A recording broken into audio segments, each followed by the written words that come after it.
Well, hello, hello. We're back for Conversations from Lockdown, brought to you by Kyalami Park Club.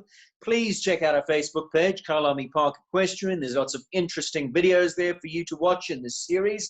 And if I'm not mistaken, this is episode number 7. We tend to lose days during lockdown.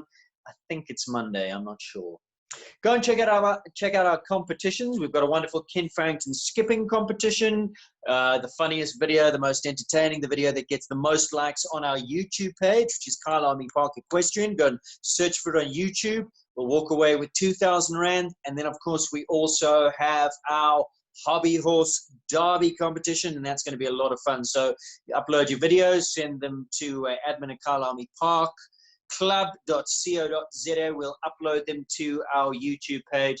And again, 5,000 Rand up for grabs for the video that gets the most likes. So lots and lots going on. Oh, and then of course this coming Saturday, which I'm not sure the date, I think it's the 20-something, this coming Saturday, we do have our quiz night. So that's going to be via Zoom.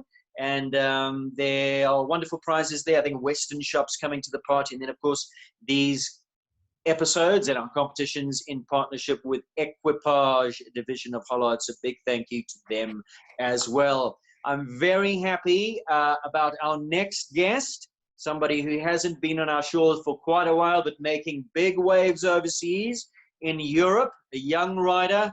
The sky's the limit for her. She's doing so incredibly well, and she's going to tell us all about it herself. Very good evening to you, Lexi. How are you? Hi, I'm good, thanks. And yourself? Good, good. Now tell us, where exactly are you? Are you in Deutschland at the moment?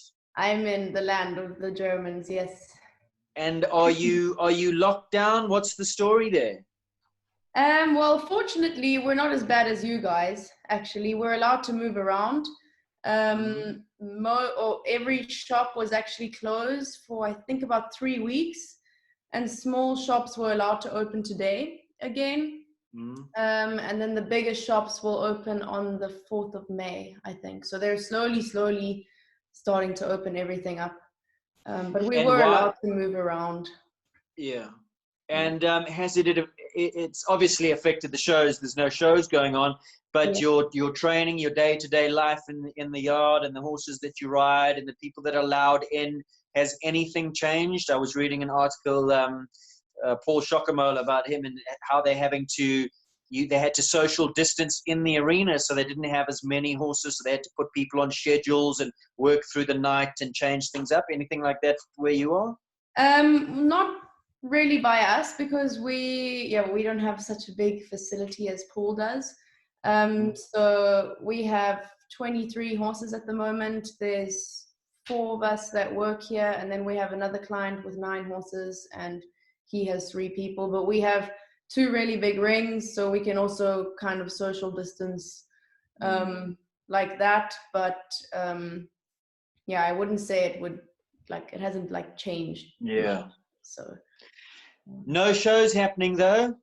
No shows. It's obviously a big problem because our young horses are basically going to be a year behind. The championship for young horses, for German horses, or I guess for in any country, but for us specifically in Germany, the Bundeschampionat, that will be cancelled. So I don't think we can go to the World Championships in Lanaken, because you would normally qualify over the Bundeschampionat. So our young horses will basically all be a year behind, but we're all actually in the same position. So, you know, it's not like only it's us that are disadvantaged or something. Yeah. Is there any talk when it's going to be open up? Does anybody know when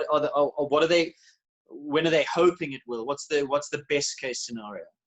They announced last week that we won't be allowed to have any big shows until the 31st of August. Who knows that if that's really true, and that after that we will be able to have bigger shows again. No one really knows, but that's kind of the deadline that they've set, or the date that they've set. And yeah, I don't know, there is talk about small little late entry shows, we call them, that might happen in May, but we aren't allowed to have more than 100 people. And yeah, you're very, like, you get 100 people very quickly with with the show. Yeah. So Yeah. yeah, no one really knows. Oy. Well, purpose of these episodes is that we get to know you a little bit better. So I don't know you that well. I'm a generation or two ahead of you. Obviously, I've heard about your exploits and what you're up to overseas, but I'm going to let you tell the whole story. But let's go right back to the beginning. You're a Joburg girl, born and bred and raised in Joburg. Yes, exactly. Right opposite KP. Yeah, my parents still live there. And horses always in your blood? Did your mom and dad ride, or you first generation horses?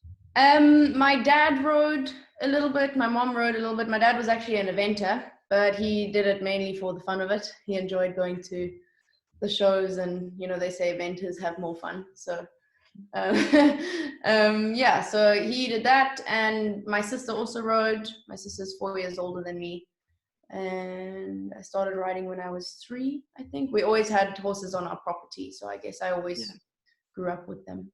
Yeah. And very successful children's juniors. Tell us about those years, some of the coaches, some of the ponies and horses that you were involved with. Were you also on the equitation scene, or was it just show jumping that you were into? I did every discipline, actually. I did vaulting, showing, dressage, eventing, equitation, and show jumping. I don't know if I said that already, but that's obviously a given. Yeah, and I started training with Yvonne Bolton when I was, I don't know, 7 or 8. I'm still very much in contact with her. Every time I fly home, I always have dinner with her, and I speak to her often too. I'm very grateful for her. She taught me a lot, especially through my equitation years.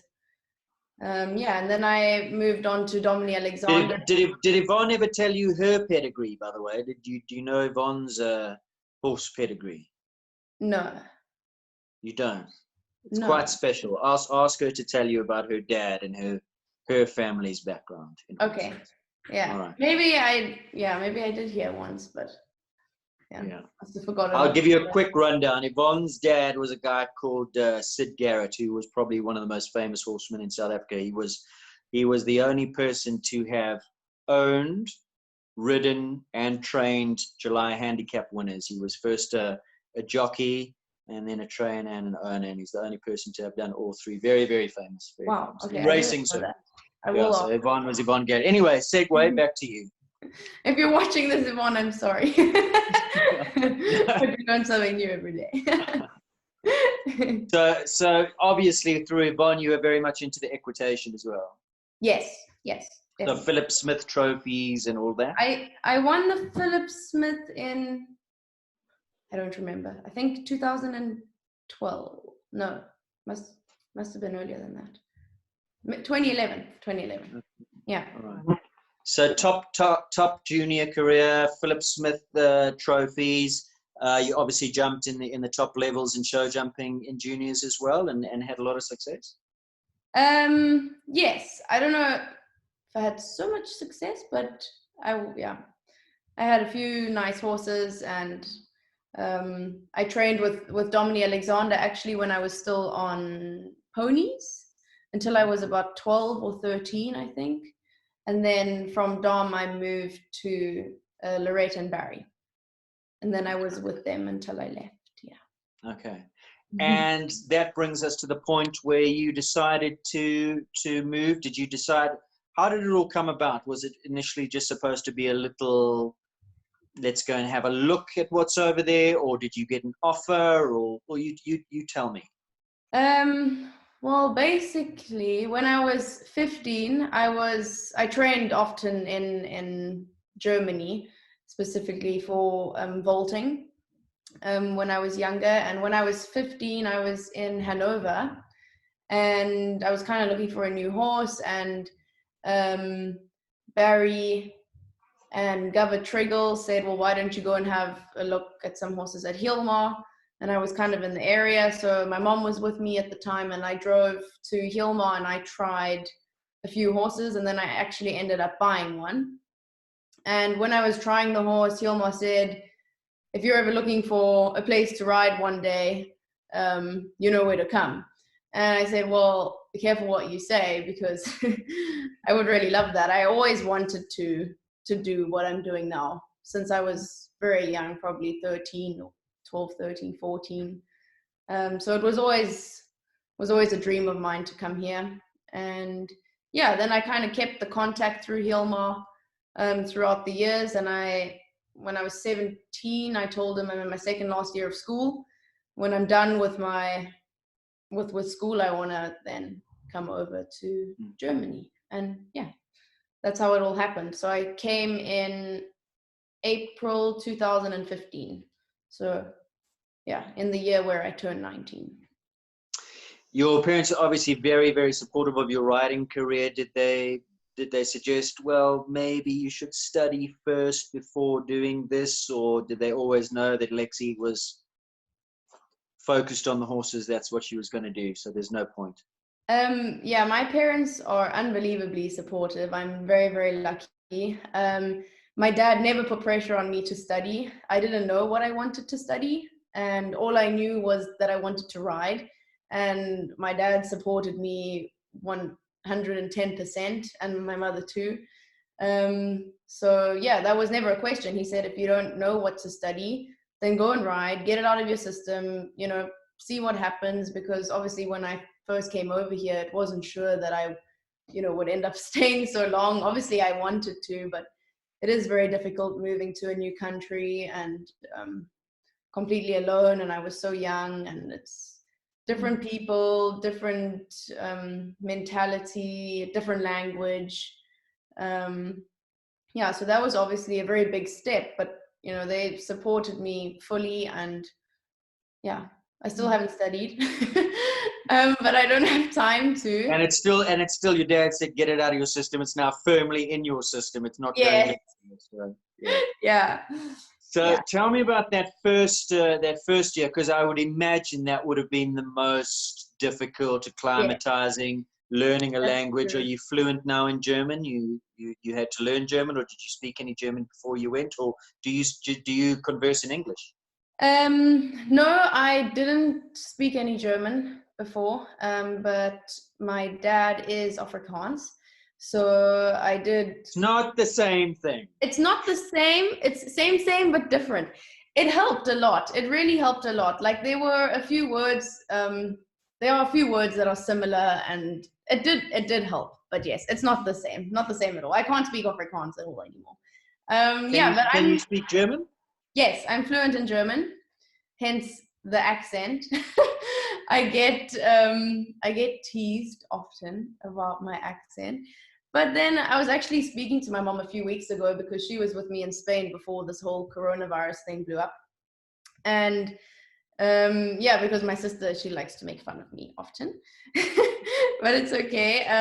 But I speak German, I would say like 95% of the time now. So yeah, I'm mainly just speaking German, and when I speak to my parents, then I speak English. So yeah. And tell me, how does it work in terms of your passport? Are you still on a South African passport, or were you on a European passport that you managed to stay on, and work permits and visas and so forth? I have a South African passport, and I've had very lucky that I got a sports visa. So I've been on that for most of the time, actually the whole time. And Wow. yeah. Right, so tell me about your journey overseas. Where exactly is Hilmar's yard? The early years, did you step right into just a riding role? Did you have to groom? Do you still have to groom if you are grooming? Just tell me about the whole 5-year journey, because you've just gone from strength to strength and taken the show jumping world by storm. Everybody knows you. You're just doing so incredibly well. Thank you so much. Yeah, so we're situated in Teddinghausen. We're about 5 minutes away from Meredith and Marcus Beer Bomb. Do you hang out? No, not really hang out. Like we do some things with their grooms and their riders and stuff. And yeah, we go to many of the same shows. So that's cool. Yeah, because Meredith was always like a childhood icon for me, and it's very strange that she's nearly my neighbor. Yeah. Yeah, but we are situated about 20 minutes from Bremen, so that's the next biggest city. That's a very nice city. I like Bremen a lot. And then we're an hour from Hamburg, so that's also very cool. So north of Germany. It's a good area. And when you got there, what was your role? Did you step right onto their Grand Prix horses or their big time horses? It's a dealing yard, isn't it? But there are very good horses in the yard, and those are your competition horses? Yeah, well, basically, going right back to the beginning, I actually worked for Hans-Jürgen Ottens the first 3 months. He's an hour from us, a little bit more north in Bremerhaven. I learned a lot from him. He was dressage, and now me, 19-year-old Lexi, just coming out of South Africa. That was quite a shell shock for me. So that was very good for me, and I was basically just riding young horses and grooming. And then I went with him to a few international shows as a groom, and I must say I really loved that. That was really cool. And then when I came to Hilmar 3 months later, I was the second rider. There was another rider ahead of me, in front of me, and I also went with him and Hilmar to shows also as a groom. I was kind of riding like the more dealing type of horses and the more younger type of horses at home. And I was also allowed to ride many national shows, so that was cool. I could start getting some experience and building up. And then about 8 to 10 months later, the main rider left, so I then came the main rider, and that obviously in the end worked very well for me. And then I guess over the years I started building up, and then Hilmar had a very good mare called Kuba, and he competed her for I think about a year, and then he gave her to me in 2017, and she became my first proper big time horse. And I won my first Grand Prix with her. I won my first car with her. I was placed in many international Grand Prix. She got me my first proper world ranking class points, and so I was very lucky to have gotten her, and we still actually have her. She's not really for sale anymore. I think she will eventually, when the time comes, be a broodmare here. So that'll be quite nice. And So are you still competing on it? Well, I was meant to go to World Equestrian Games in Tryon, and about 6 weeks before she got an injury, and she was out for a year and a half, and she came back into work in October last year, and I got to ride I think 2 or 3 shows on her this year already, and now we have no more shows. So and how is she feeling after injury from the horse that she was post-injury? She's great. She's really great. She's like the horse that she was before. And I like had my first proper results with her and stuff, so she's very special to me.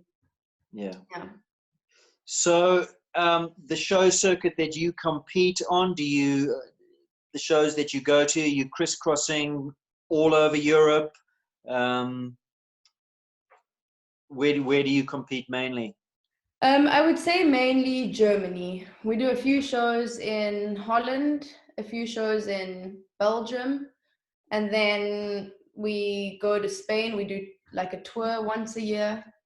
Is it the Sunshine Tour? I've never done the Sunshine Tour. I've done Oliva twice or 1.5 times, because the last time we were there, we were only there for 4 days. Then we had to go home because of coronavirus. That was in March. And and then last year we went to Valencia. So we've done three tours. And who knows, maybe next year we'll do the Sunshine Tour. I didn't really have the right horses for the Sunshine Tour this year. So because we just sold 2 really good ones in January. So we went to Oliva to build up the younger horses. Yeah. Tell me about a day in the life of Lexi. I mean, what time do you get going? How many horses are you working a day?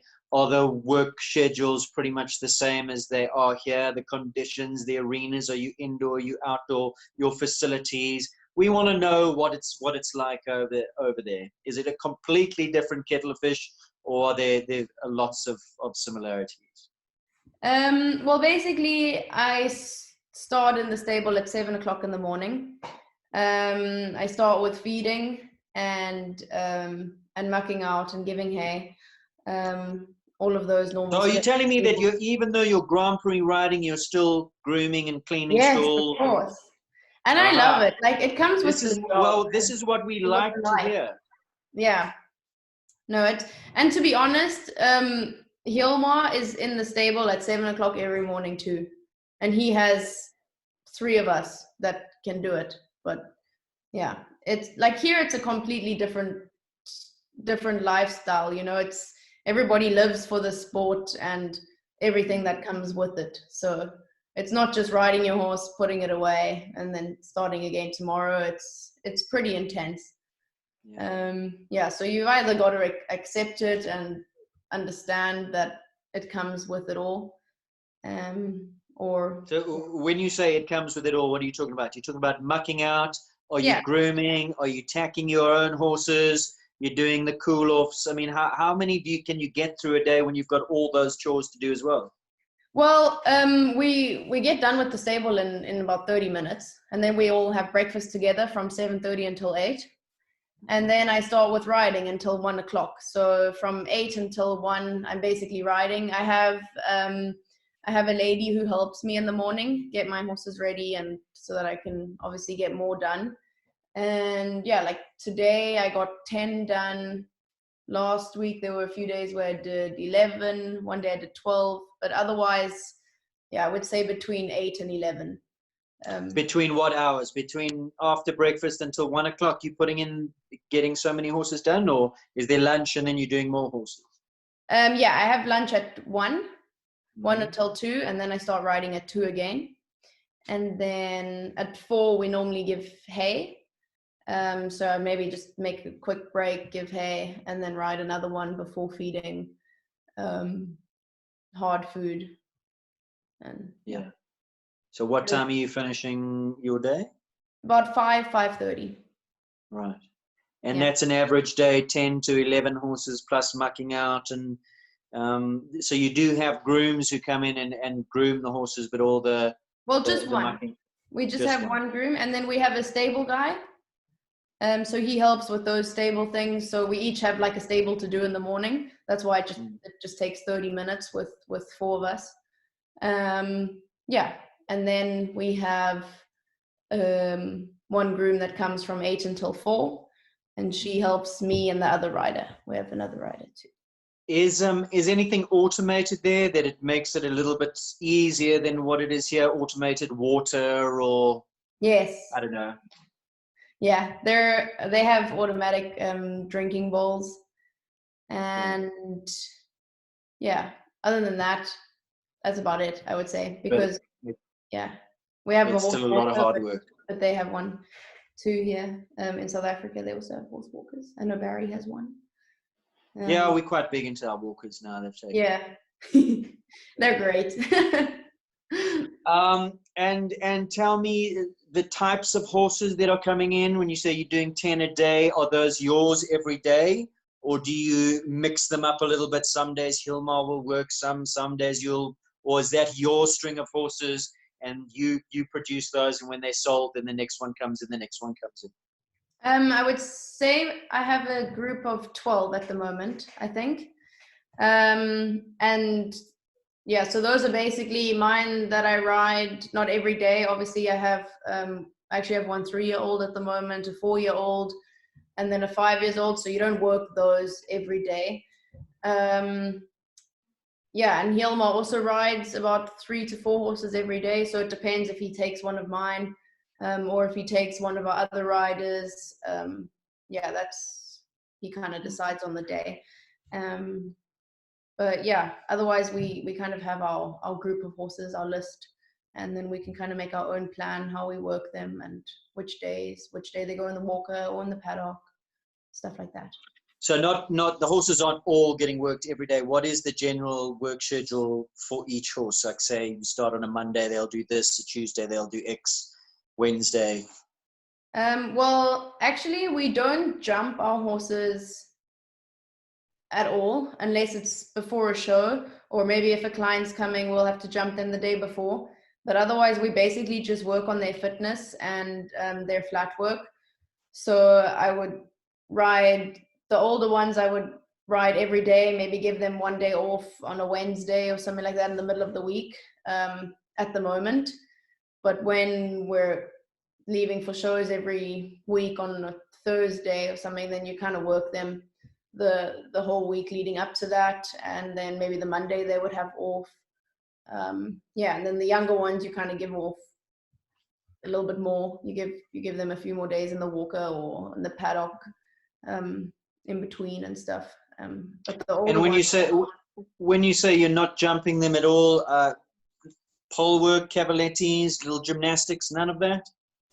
We don't really jump gymnastic lines, but we would do little like 3 bounces on a curve, on the circle, and yeah. But Hilmar doesn't really believe in gymnastic line jumping because yeah, it's a lot of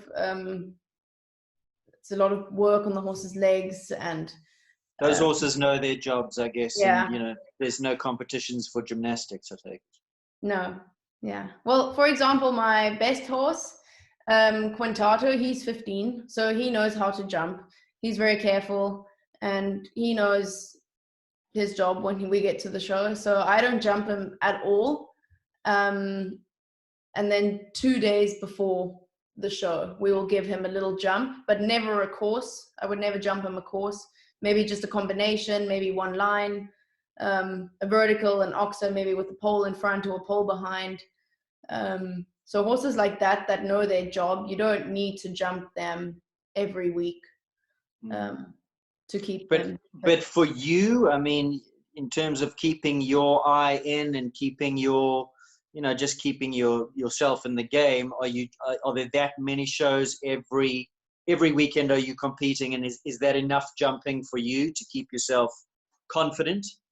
Yes, it is definitely, because it's so weird for me to be at home right now. Like I've never been at home for this many consecutive weekends. So we go from show to show to show basically, and obviously not always with the same horses. We'll change the horses. And yeah, when I say we don't jump the horses that much, I'm also mainly talking about the older horses. So the young horses, the 4, the 5, the 6-year-olds, the 7-year-olds, they need to jump obviously a little bit more. They need to learn. And maybe we'll just jump a line or a combination, or maybe the bounces on the curve or something like that, but never really a whole proper course or gymnastic. Yeah. Yeah. And is it Hilmar on the ground doing the coaching? When I say coaching, is there coaching? I'm sure he is on the ground just giving you pointers and this, that, and this is what he's saying. That's very important, obviously. Is Hilmar the only person, or are there other people involved in that picture? Well, yes, Hilmar is probably definitely the main person. But otherwise, I have a lot of help from Tjag Nagel. So I'm very lucky to have him too. That gives a few pointers and stuff.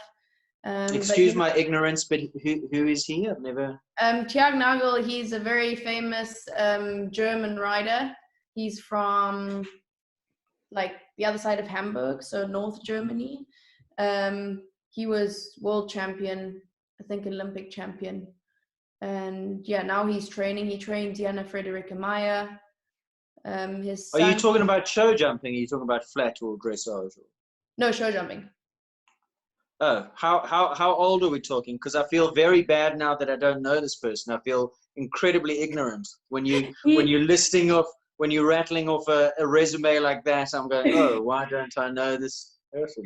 I don't know how old he is. He's probably I would say 65. Ah, there, that's why. Before my time. That's my excuse. Yeah, long Before before my time. time too. I didn't know who he was either before I came Right, here. okay. So, First time I okay, met him, that, I Googled him straight away and I was like, oh. right, okay. um, I feel a bit better now. So he, okay, so he's obviously absolutely top class. yeah, very good trainer. He was a very good rider, very well known, and yeah, he's cool. But you also can't like destroy a winning recipe, you could say, because yeah, I guess whatever I'm working on at home and with Hilmar giving me some tips and stuff, that's obviously working for me at the moment, you know. So I also don't want to, you can't really bring in a new trainer and change the whole Mm. system. So I think it's nice to get a few pointers from a few people. I don't know if you know Helena Stormans. She was Helena Weinberg. And I'm just going to say yes, because I don't Helena want to go Vickers. through that embarrassment again. Well, she was she's British and she married a German, Peter Weinberg, and Okay. he is actually the chef de keep for the Belgium team, show jumping team. They're not together anymore though. But yeah, so she basically, when she married him, she started competing for Germany, although she was very successful as a British rider too. She won many Grand Prix and she trains Jessica Springsteen now, and a few other good American riders. And yeah, we have a few horses with her. Hilmar is one of his best friends, so he does a lot of business with her. And we have, I don't know, I think 5 or 6 horses at the moment from her and Hilmar.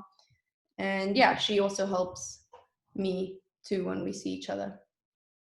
So that's nice. So there's lots of tuition, lots of knowledge for you to tap into. Some of the big differences perhaps between there and South Africa in terms of the way they train, if any, some things that you went, okay, well, this is new. I've never experienced this before. Well, I wouldn't really say that something was very new because, yeah, I rode with Domini and Domini had many years of experience overseas too. And then I was with Barry and Lorette, and Barry was also based in Europe for some time, and he was actually at Paul Schockenmüller also for a long time. So yeah, he also knew a lot of things, and also with the dressage work and with the jumping and stuff. So I was, yeah. So you haven't reinvented the wheel or anything, and they're not, it's just, I would say the big difference is probably their breeding operations, and that they're ahead of us there in the quality of the horses. You're just sitting on quality horses all the time. They're purpose bred to do what they do, and I suppose that makes things easier. Yes, exactly. That is true. The breeding here is huge, and I'm very interested in the breeding myself. So over the years, I've really it's like my hobby. So I can sit for hours on horse telex, researching horses and breeding, and I can also tell you with, I think, 80% of my horses up to the 3rd and 4th generations. And yeah. In terms of selecting the horses that come into the yard, because it is a dealing yard, where do you find these horses? Have you got an eye out for them, or is that predominantly just Hilmar? Are people phoning him to say, hey, I've got this horse, come and look at it? Or when you scout around and you have horses at the shows and the young horse shows, are you always on the lookout for something new?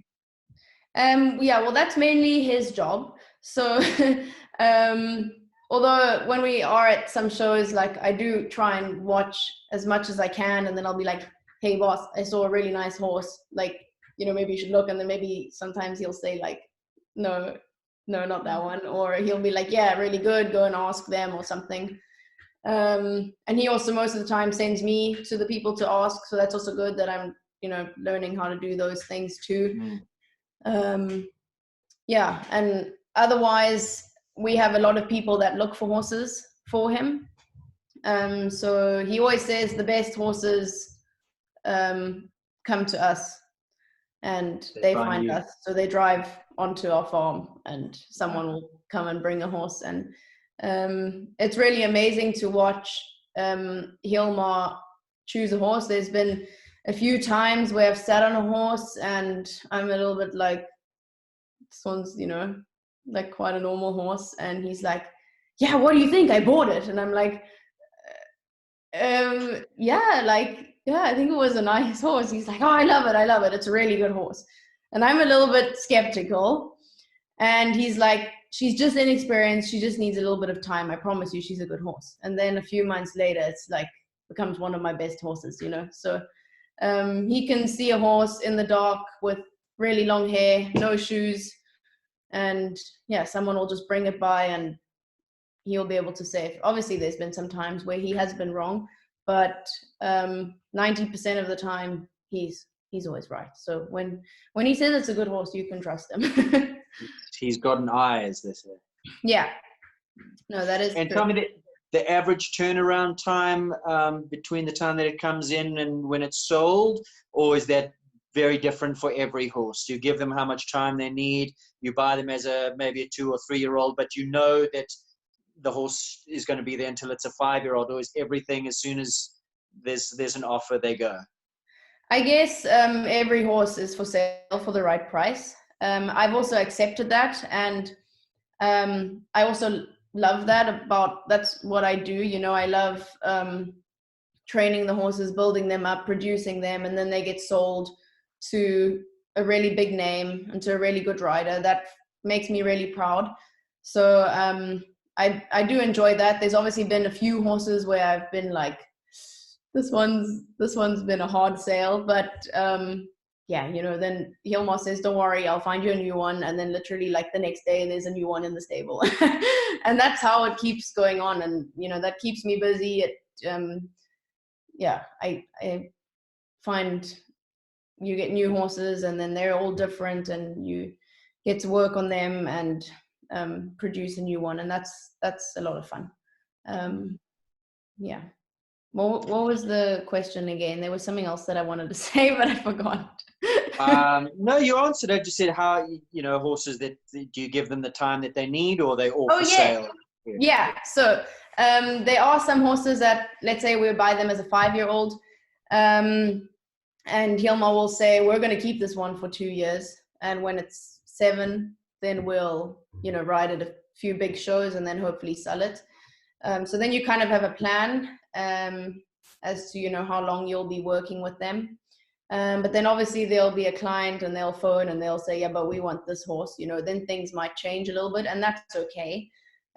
That's fine. You know, they're allowed to try the horse. I have a very, very good horse in the stable at the moment, and we got her as a 5-year-old, and she's not for sale, which is very, very special because she was just backed 3 months before she came here. She had a fall, so she was a bit behind, and she's a very, very special horse. She's something for the big classes, and she's 7 now. And Hilmar said that she's not for sale until obviously when she's, you know, really on the big international stage, and you know, maybe things might change then, but at least I know that I can produce her until she's 10 or 11. And then I would also be okay with then selling her then when it comes to that time. But obviously that's a long road, and she's got to stay healthy and sound, touch wood. But yeah, so, but she's now your results have been outstanding. From what I see, there's a lot of wins. Now, being a dealing yard, is that the best way to show horses off if they are winning? Or, I mean, when you go in the ring, are you given instructions, listen, you're always going for the prize money as well? Or how do you do it? Is each horse an individual saying, well, it just needs a jump around today, and then the next week needs to jump around the next week, well, you're ready for a win, go for the win? How does it work? Well, I've also always had this win instinct in me. So yeah, when I go into the ring, even if it's the Friday, you know, many people are like, well, you know, rather save your horse for the Grand Prix. But if I have a plan to ride my best horse on Friday and on Sunday, you know, I will go for the win on Friday if it's a big class. I mean, the world ranking classes, they have a lot of money in. So, you know, otherwise then I would just ride him the opening class if I wanted to give him a nice round. So we kind of decide that together, Hilmar and I. but when I go into the ring, I want to win. And that comes from me alone. And Hilmar's the same. He also rides to win. But there are, of course, some horses where he would say, okay, just give it a nice round ride. Don't take this inside turn today. Rather, build it up. She doesn't have enough experience. Do it tomorrow, or we can do it, the next show or something like that. But when we're at a big show, we don't go to train. We go to win. Yeah. And you've done a huge amount of that. What some of the biggest wins, some of the most notable and highlights of your career thus far? Your very short career, it's only been 5 years, but you've racked up a lot of wins. I would say, there's a few to mention. My first Grand Prix win was a 4-star Grand Prix. I won my first car, my first Grand Prix, obviously. You get to keep the car. Is it yours? Yes, I did. It was actually a really good show because there were 2 cars up for grabs, and I won the Grand Prix, so I won the 1 car, and then the person who was the best in the puissance and the 6 bar won another car, and that was Hilmar. So we drove home with 2 cars. That was very cool. Yeah. What cars were they? What car is it? It was the difference between like a Peugeot and a BMW, you know what I mean? Yeah, no, it wasn't. I didn't win a Porsche. I won an Up, a Volkswagen Up. It was really cute. I drove it for a year and a half, and then I bought a 4 years old a few years ago with Hilmar's uncle. We actually have another 5 years old together now. And yeah, then I sold him, and then I traded my Up in, and then I bought an Audi. So that was very cool. But actually here, if you win a car, it would normally go to the horse owner. So it should have been Hilmar's car. So he was very nice that he gave it to me. He's probably won. It's only because he won the other one in the same weekend. He won the Puissance one. What's he going to do with 2 Ups? Yeah, that's also true. But we still have the other one. So that's like the stable car now. So the little Up is still running around. And some of your other wins. So that was a 4-star Grand Prix. That was a good weekend. Yes, that was very good. One of the other ones would be coming second in the Grand Prix of Redefin last year. It was part of the Beamers Riders Tour, so it counted to the Rider of the Year, and that was very cool. I didn't expect, because that was a really big show, and that was a really cool moment for me. And then I won the Grand Prix of Verden, which was in August last year. And that was very special because it's obviously my hometown. So to win a Grand Prix on home ground was very cool. And then, yeah, there's been a few others. Jumping the Hamburg Derby, I didn't win anything, but that was also a very prestigious show and very cool to go into that big ring. And I was also second in the Speed Derby that year, so that was also very cool. So you're obviously hanging out with the big names all the time. You're on the circuit with all these guys. They're obviously now very well aware of who you are as well, and how capable you are. Any offers from other yards if people try to poach you? Paul Schockermuller always makes a joke. Hilmar's very aware of it. He's like, yeah, if Hilmar doesn't want you anymore, just come here to me. And yeah, there's been a few others, but they all know Hilmar, and they all know that, success, it doesn't just come from me, it comes from the whole team and everybody that's standing behind me and helping me and my horses, so that's very important. And I don't think people aren't really like that here. They wouldn't want to take something like that away unless it came from me. So yeah. Now, some goals that you might have, and also how does that work fitting into a dealing yard? And the reason I'm saying that, it's lovely to have goals, world games and Olympic games and all these things, and you're very capable, but when you're in a dealing yard and the horses are always in the back of your mind for sale, does that make it difficult? Are those goals then attainable? Yes, they most definitely are. So Hilmar, I think he's changed a bit over the years since I've been here, because I've obviously had very big goals and dreams, and I think he's also starting to live through, you know, my dreams too, and I think that's motivated him a lot. And his uncle has been an unbelievable investor. He's really helped me and Hilmar. He's bought a few very, very good horses. He owns my best horse, and we bought him as a 13-year-old, so he was already very, not very old, but yeah, he was kind of old. And they knew that they wouldn't make any money out of him, and he's had so many good results that people have actually, you know, offered a lot of money for him. And Hilmar's uncle said, no, he's part of the family. He's Lexi's horse, and we had Tokyo in the back of our minds.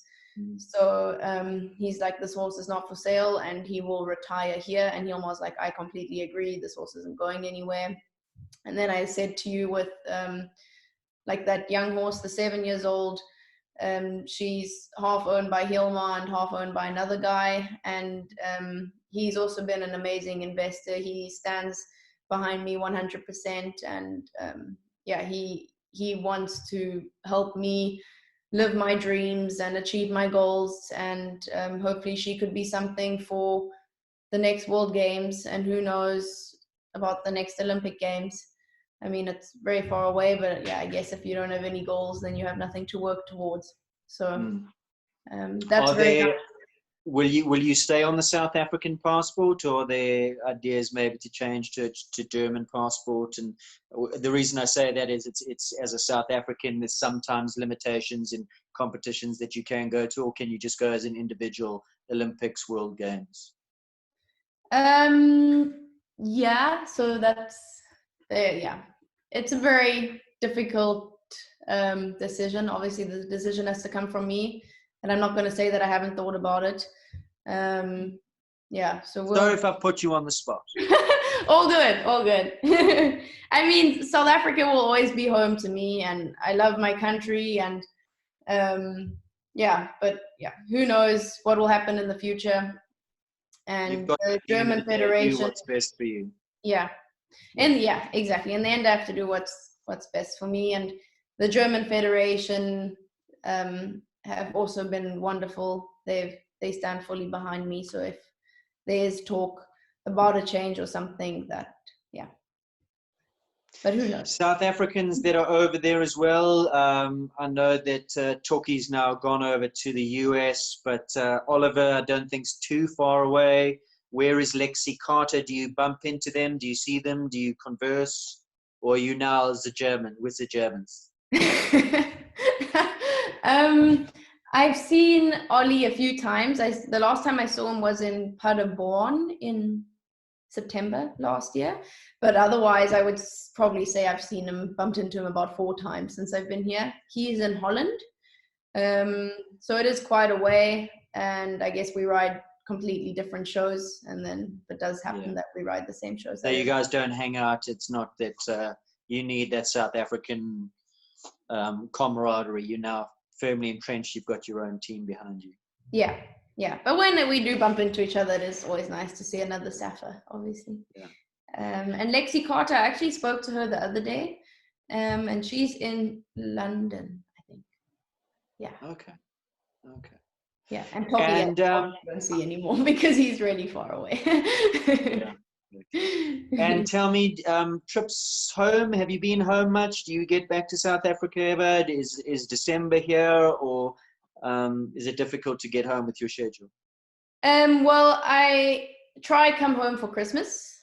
Yeah, my family really appreciate that I come home for Christmas, obviously, because yeah, it's also, I've spent 2 Christmases here, and it wasn't so nice. It was cold, and the food was different. And although I do like the German winter food, but yeah, my dad is a really good cook, so can't compare anything to that. And then I normally come for Easter or another time in the year. So mainly about 2 times. I was actually home in February because Kaylin Fensham got married, Kaylin McDonald. and I was a bridesmaid there. We'd known each other since we were 3. But I literally flew in for 2 days only, because it was a very busy time for me at the moment, but I wouldn't have missed that for anything. Yeah. And then I was meant to see my parents now. I saw my mom for 3 days in Spain when we were there, and then we all had to go home. Yeah. And then my dad was also here for a show in March. So I get to see them often. Yeah. Yeah. Well, it's been absolutely wonderful chatting to you and getting to know you. Before we say goodbye, just a few little spot questions. You've got to answer one-word answers, just so we get to know you a little bit better. Are you ready? I don't know. I think. Favorite color? Purple. Favorite food? Cheese. Favorite number? 16. Favorite drink? Alcoholic or? Whatever floats your boat.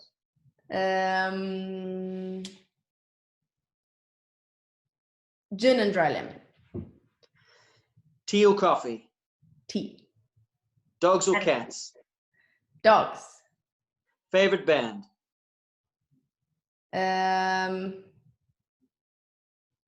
One Republic.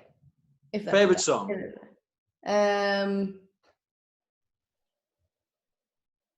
I forgot the name of it. It's a Justin Timberlake. Sing it. Sorry? Sing it. Things? I say sing it. If you've forgotten it, sing it. Oh no, I don't want to scare our audience. Is there any time for anything other than horses? Do you have any other interests? Do you keep fit in the gym, or is it just riding? I go to the gym, yes, and I get my nails done once every 3 weeks. I make sure that I have time for that. Nice. And I like to go shopping. It's been absolutely wonderful chatting to you, and we wish you all the very best. Please keep us informed. Send pictures and let us know what you're up to. If you got any big shows coming up, let us know so that we can follow. We're all very interested. You still have lots of friends and family back home, and we're all keen to follow you on your path to greatness. So from all of us, it's been wonderful, and thank you very much. Thank you so much. Thank you. Take care. Bye. Bye.